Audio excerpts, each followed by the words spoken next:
So for a long time, I've been thinking about moving to Mexico, right? And the thing is, it's always been, I'm just gonna go. And one of my ideas is always that I don't want to bother any of my family, and I have a family in Mexico, right? Like I have people that I could reach out to and possibly make my life a little easier.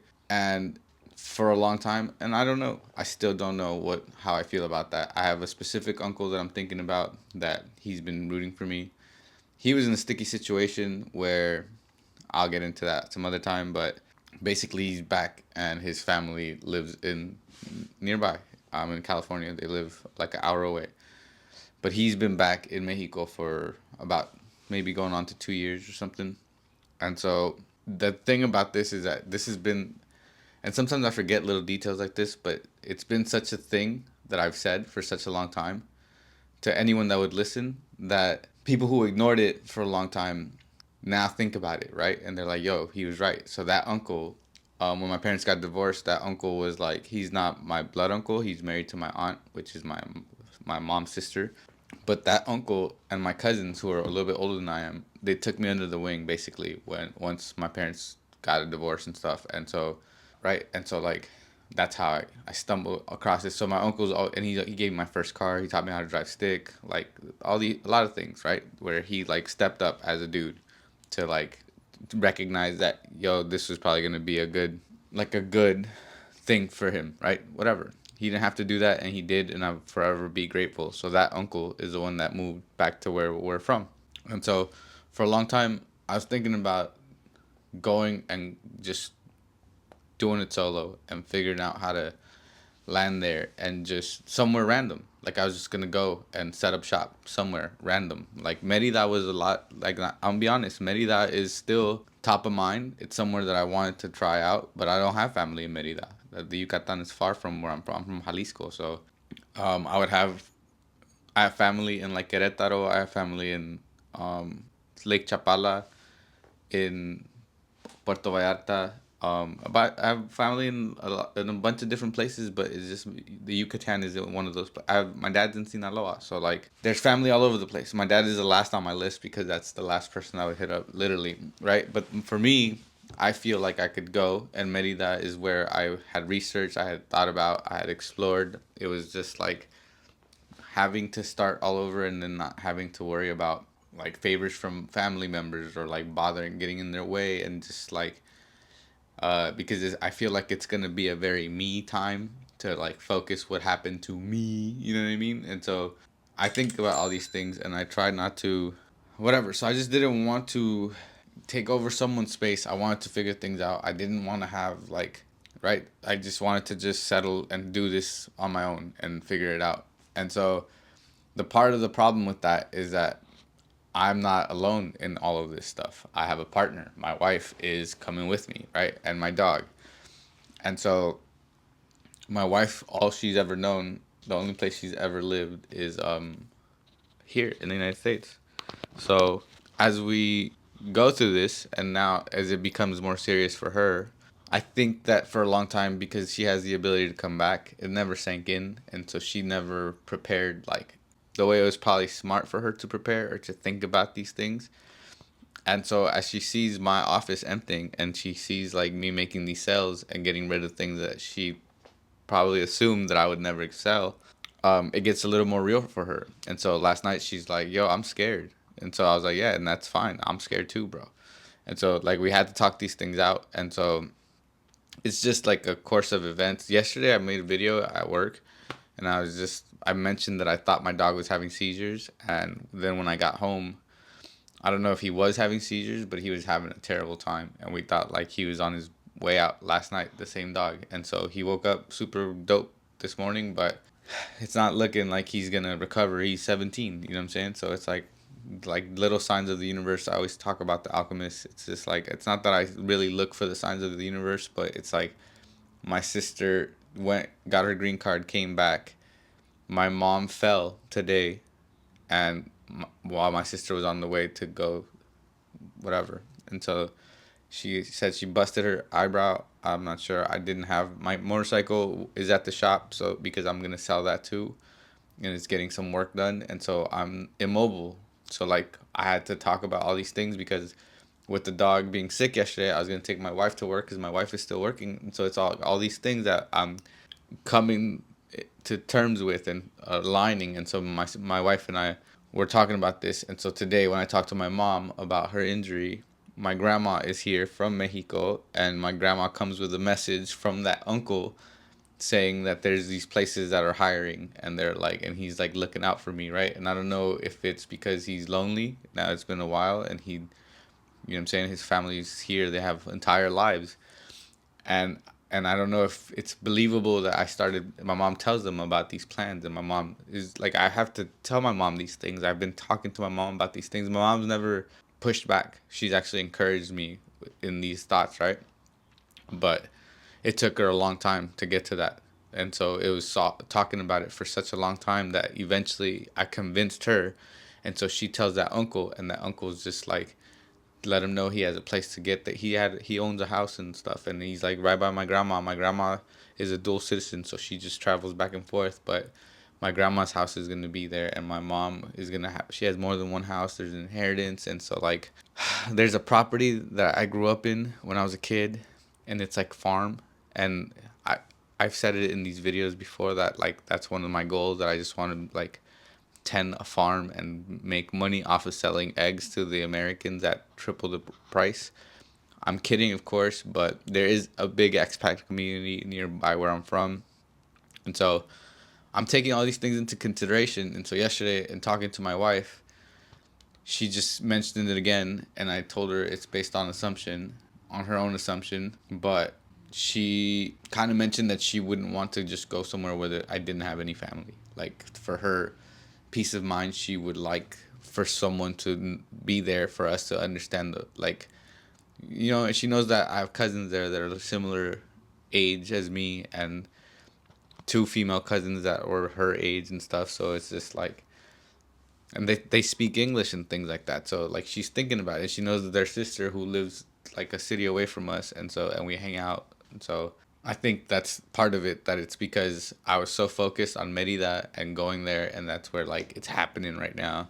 And it might be right. It might, we might end up there eventually, but I think for the time being we might have to figure it out, because the process with the dog too, and then like the downsizing of our life, we don't even know how small we can make our like things, like our travel, what we're gonna take and stuff. And so yeah, it's just getting a little more real. And so with all this stuff, I feel like these videos change too, because the topic has to be a little different, right? Because yeah, because it's becoming more real now. And so now when I'm thinking about who I'm talking to specifically now, it's just shifted to like the Onward Facebook group. Like that's who would, because there's people who have already done this, and those are the most helpful people. The ones that are like, yeah, you guys are, check this out, and they give good info, and they're like, yo, I've been here for like a year, and they tell you their story. Like even the little stories that are just like it's just, it's weird, because it's like that group is such, it hits so close to me, yo, because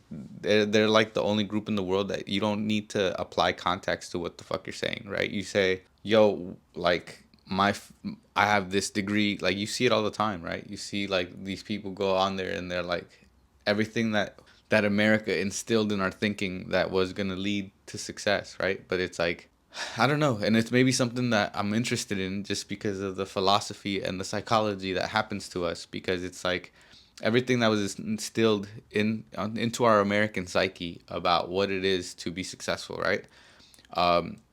Even as you go through the steps of moving onward, right? And that's what it is. That's what onward is, such a, it's a crazy thing, because it's such an interesting group of people, because to get to onward you have to go through a funnel of feelings. You have to, like it's a lot of steps to get there, yo. Like even once you find onward, you could be a member of onward for years. I'm guessing, I think it would be years, because you see people go on there and be like, I think in 2 years I'm leaving. And it's like, yo, I'm not judging them. I'm saying like I get it, because that's what this is about. You know what I'm saying? Like I've been talking about this shit for 10 years. And here I am. I started actually recording these videos in February. Here I am, December 21st, a few days from Christmas, right? And so it's like, it's a weird course that you must take to find it, yo. And Monty, yo, they keep posting that video from that TikTok with that interview. That thing makes me cry every time, bro. Like, you're so real in that video. It's so crazy because that's the truth. And I feel it so much right now because it's like this will be the hardest thing you ever do. Yeah. Yeah, and it's not logistical. It's not about moving and this weighs too much. Nah, it's about, for me at least, right? It's about the unpacking of an entire life. It's about a perspective shift. It's about coming to terms with things you never want to come to terms with, even if you knew they were there. There's certain things that you've thought about. There's certain things that I've thought about for years, and I'd never let myself follow through with some of these ideas because I knew where it would lead me, right? And for a long time, that's why I say it's different stages of this. It takes a certain type of person to get onto this DACA subreddit, right? And be comfortable there.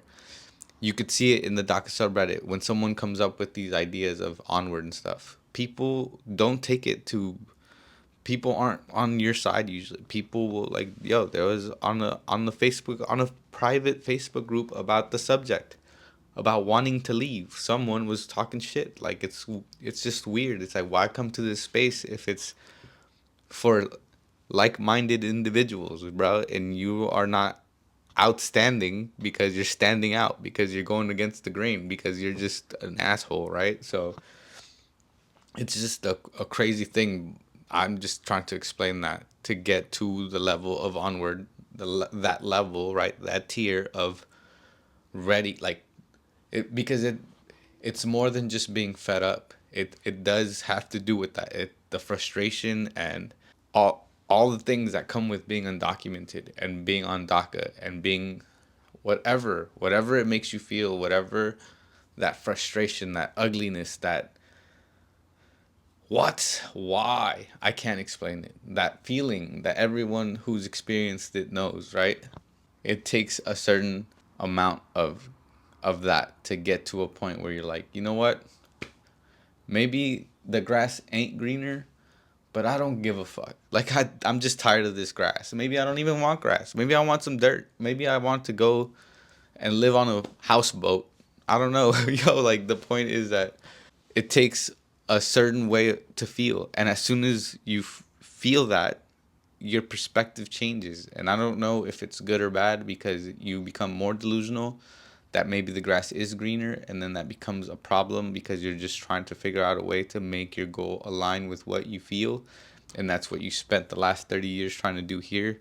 And so you're second guessing yourself and you're just sitting there, and it's a weird, if you feel in limbo by not knowing if you're going to get what you want, and you already know what you want or what you think you want, right? That's part of all of this. But you don't know what it is to not want that because you've never got to fully taste it. It's a weird way to do it. It's how they dangle the carrot in front of you. It's like, yo, look at what DACA feels like. It could be better, but we're not going to let you get there. But you can do all the other things that we let other people do. Like, you can get a mortgage, 30 years, no problem. Go ahead.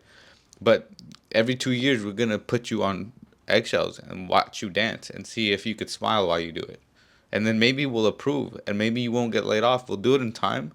It'll be dope. Oh, but the Supreme Court might have something to say, so this might be your final year. So go ahead and count your calendar days so that you're 150 to renewal, so that it could be 196 days late, and then your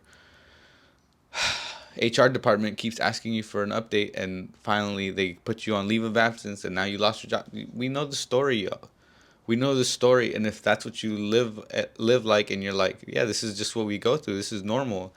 If that's your normalcy, then I don't know if I want to be normal. I don't know if I want to be okay with that. I don't know if I'm down to fight for something that abuses that. That's why I always relate to the Monsi thing because, yo, I think we had a conversation before that video was released, and this was already being said, and then that video was released, and I was like, oh shit. You know what I'm saying? And every time it's because, like, they're saying what I feel, and it takes a lot to get that, and they're way beyond my bravery, right? It hasn't been let, but I'm getting there. And I hope that the way those videos have helped me, I hope that this finds someone and helps you. Not to be like, yeah, I'm gonna do exactly the same, but just to watch and be like, is he gonna die? And I hope that my personality is good enough for you to not want me to fail, right? For you to want me to succeed, because me succeeding means that you could plan your life accordingly, and you could watch through what what happened here, what this is happening, where I'm making this video, and I can't predict where I'll be in a year. But if I'm where I plan to be, and I'm safe, and I'm happy, then I've done what I set out to do, and I keep hitting that. I keep hitting that accomplishment that I've by recording myself and not releasing them, and no one seeing these videos. I have done what I set out to do, and so if it's helped me, then maybe by making them public, it might help somebody else. And I hope that's all I can hope for, right? And so, happy 21st of December. It's a Saturday. I gotta go play with my dog. I'm not Christmas shopping. I ain't doing none of that, yo. Um, yeah, I was trying to start. I was trying to open a bank account, but I did. But it's just I have two bank accounts for Mexico, but it's just like one of them is kind of annoying, yo. It's the BBVA one. It's like it's because of the phone number. Because you need a phone number. I use my grandma's address and my INE and whatever. It's dope, but like I have a feeling that that's the first course of action I'm gonna have to take when I get to Mexico, because I have to switch phone numbers because I had to use like a Telcel SIM card type thing, and I was trying to figure out how to do it with the eSIM. But there's a lot of eSIMs that don't give you like a phone number, and I need the phone number part. That's the more important part. So like it went through, but it's just a hassle. So I'm gonna figure that, and I have La Financiera del Bienestar, which is from the consulate, and it's a prepaid, so that one too, it charges to load it. I don't know, man, but I mean, it's not bad. It's like $3, and it's the biggest bank in Mexico, and it like expanded. It was like AMLO made it. So anyway, whatever, yo. I'm gonna cut this. It's been 20 minutes. Be well. Keep your chin up. Peace. Look at my microphone pen.